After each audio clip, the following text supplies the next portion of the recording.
सुबह उठकर नहाने से पहले करेंगे ये काम तो घर में बरसेगी समृद्धि और खुशहाली। कुछ लोगों को ग्रह दोष के कारण देवकृपा नहीं मिल पाती है।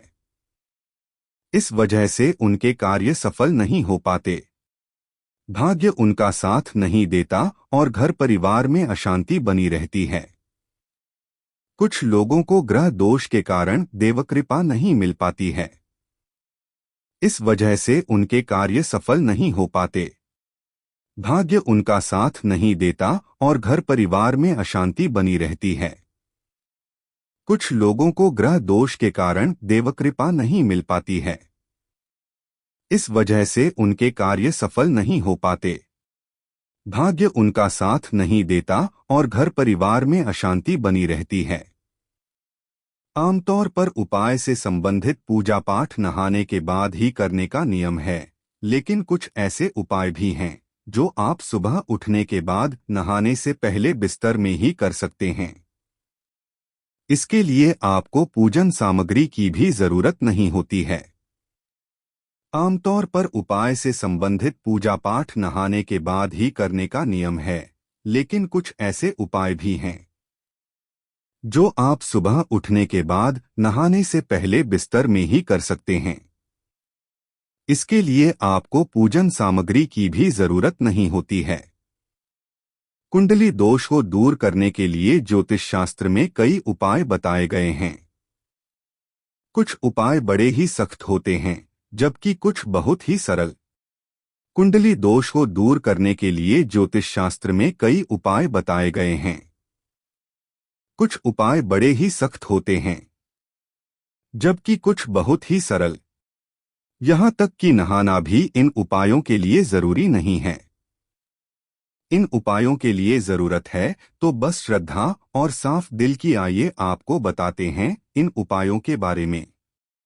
यहाँ तक कि नहाना भी इन उपायों के लिए जरूरी नहीं है। इन उपायों के लिए जरूरत है तो बस श्रद्धा और साफ दिल की। आइए आपको बताते हैं इन उपायों के बारे में। सुबह जागते ही करें इस मंत्र का जाप करें। मंत्र ब्रह्मा मुरारिस्त्रिपुरांतकारी भानुः शशि भूमिसुतो बुधश्च गुरुश्च शुक्रः शनि राहुकेतवः कुर्वन्तु सर्वे मम सुप्रभातम्। सुबह जागते ही करें इस मंत्र का जाप करें। मंत्र ब्रह्मा मुरारिस्त्रिपुरांतकारी भानुः शशि भूमिसुतो बुधश्च गुरुश्च शुक्रः शनि राहुकेतवः कुर्वन्तु सर्वे मम सुप्रभातम्। इस मंत्र का अर्थ यह है कि ब्रह्मा, विष्णु, शिव, सूर्य, चंद्र, मंगल, बुध, बृहस्पति, शुक्र, शनि, राहु और केतु ये सभी मेरे प्रातःकाल यानी सुबह को मंगलमय बनाएं। इस मंत्र का जाप करने से सभी ग्रह दोषों का निवारण होता है और सभी ग्रहों के स्वामियों की कृपा मिलती है। इस मंत्र का अर्थ यह है कि ब्रह्मा, विष्णु, शिव, सूर्य, चंद्र, मंगल, बुध, बृहस्पति, शुक्र, शनि, राहु और केतु ये सभी मेरे प्रातःकाल यानी सुबह को मंगलमय बनाएं। इस मंत्र का जाप करने से सभी ग्रह दोषों का निवारण होता है और सभी ग्रहों के स्वामियों की कृपा मिलती है। हथेलियों के दर्शन ऐसा माना जाता है कि हमारे हाथों के अग्रभाग में देवी लक्ष्मी, मध्य में सरस्वती और हाथ के मूल भाग में भगवान विष्णु का वास है। सुबह जागते ही अपनी दोनों हथेलियों को साथ जोड़कर देखने से धन, सफलता और अच्छे संबंधों की प्राप्ति होती है।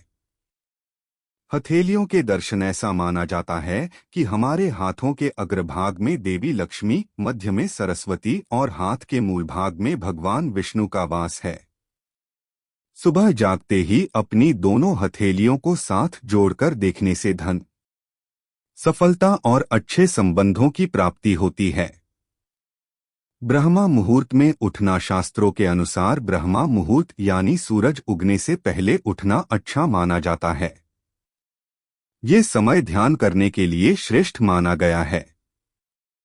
इस समय ध्यान से पॉजिटिव एनर्जी मिलती है जो कि दुर्भाग्य को दूर करती है और इच्छा शक्ति को बढ़ाती है। ब्रह्मा मुहूर्त में उठना। शास्त्रों के अनुसार ब्रह्मा मुहूर्त यानी सूरज उगने से पहले उठना अच्छा माना जाता है। ये समय ध्यान करने के लिए श्रेष्ठ माना गया है। इस समय ध्यान से पॉजिटिव एनर्जी मिलती है जो कि दुर्भाग्य को दूर करती है और इच्छा शक्ति को बढ़ाती है। जागते ही अपनी दोनों हथेलियों को देखकर मंत्र का पाठ करना चाहिए। मंत्र। जागते ही अपनी दोनों हथेलियों को देखकर मंत्र का पाठ करना चाहिए। मंत्र।